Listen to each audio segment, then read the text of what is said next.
Narinig natin sa ating binasang ebanghelyo ang maliwanag na warning para sa atin ng ating Panginoong Hesukristo. Take care to guard against all greed. Iwasan daw natin ang kasakiman sapagkat ang kasakiman ay delicates nga naman. St. Paul placed greed alongside with murder. Parang magkatabi lang yung dalawa. Greed, hate, murder. Sa 1 Timothy 6 verse 9 ay sasabihin din ni St. Paul kung papaano yung labis na paghahangad ng mga material na bagay, lalong-lalo na ng yaman, ay po pwedeng mag-lead sa atin sa kapahamakan maging sa kamatayan. Hindi po marites yan. May mga pruweba dyan. Hindi nga ba't greed, kasakiman ang dahilan kung bakit si Satanas ay naging si Satanas?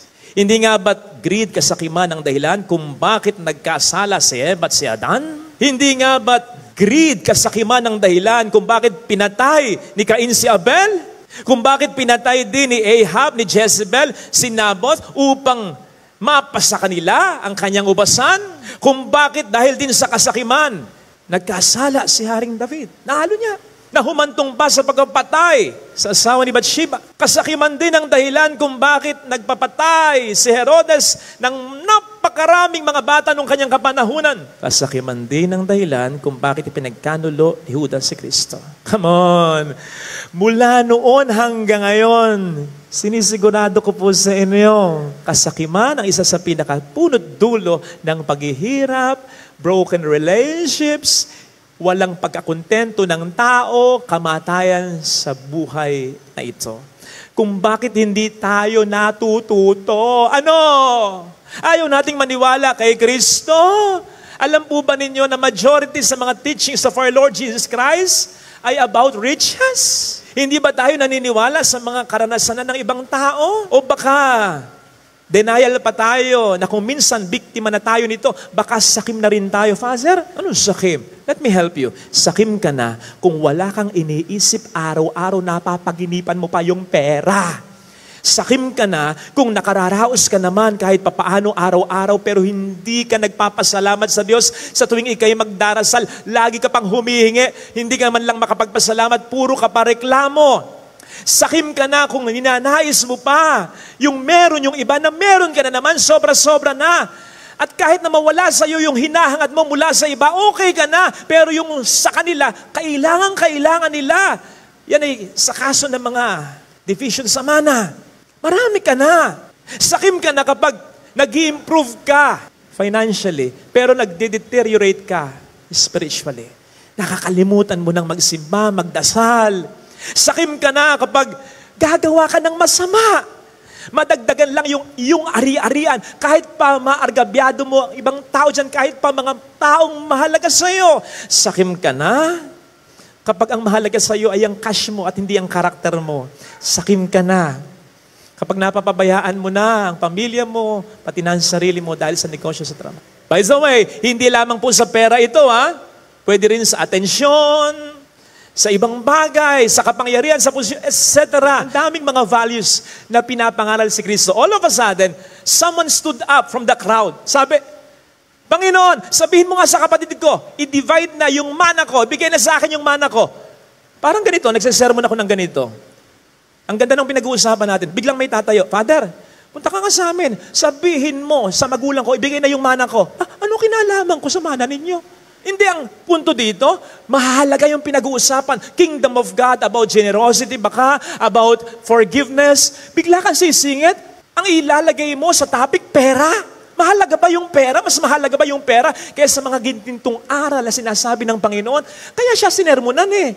Hindi yung allegedly, yung nag-hold ng mana niya, kundi siya. Kaya po pwedeng, kahit gipit ka sa pera, po pwedeng sa mata ng Diyos, sakim ka. Ang problema sa atin, nahirati tayo, ito yung sinasabi sa atin ng mga commercial. Kung magkakaroon ka lang nito, magiging masaya ka. O di ba ganyan tayo eh? Pag nakabili ko ng sasakyang yan, magiging masaya na ako. Kapag napagawa ko yung bahay na ganito, magiging masaya na ako. Kapag nabili ko yung bag na yan, ako, magiging masaya na ako. Iipon ako. Para bang sinasabi, ano yung holiest place? E de yung Holy of Holies. Yung pinakamatinding hari, e de yung King of Kings. Pag sinabing vanity of vanities, walang kwenta! o yung kasukdulan ng walang kwenta. Yun ang ibig sabihin ng vanity of vanities. Sino ang nagsulat nito?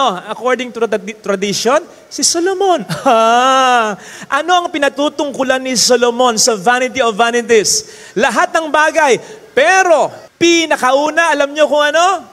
Isa-isahin natin. Kayamanan. Remember, si Solomon ang isa sa naging mayaman sa sandaigdigan. So much so, na yung mga silver sa Jerusalem dati, nung kanyang kapanahunan, parang mga alikabok na lang. Ganon siya kayaman. Ano pa yung vanity of vanities para sa kanya? Karunungan. Remember, yun ang hiningi niya sa Diyos. Give me wisdom. Pero para sa kanya, kahit napakatalino niya, wala pa rin kwenta yan. Ano pa yung vanity of vanities? Asawa. Remember, siya ang pinakaunang lover boy. 700 ang asawa, 300 may mga eskapetse pa. Pero anong sabi niya? Walang kwenta.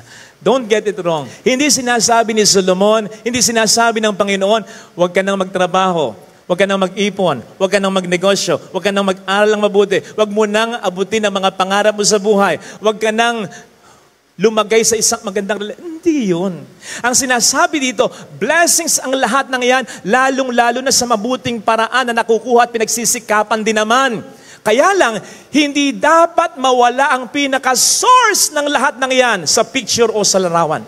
Ang Diyos. Kaya nga ano ang title ng talinghaga? The Parable of the Rich Fool. Bakit rich fool? Ang Diyos ang nagsabi.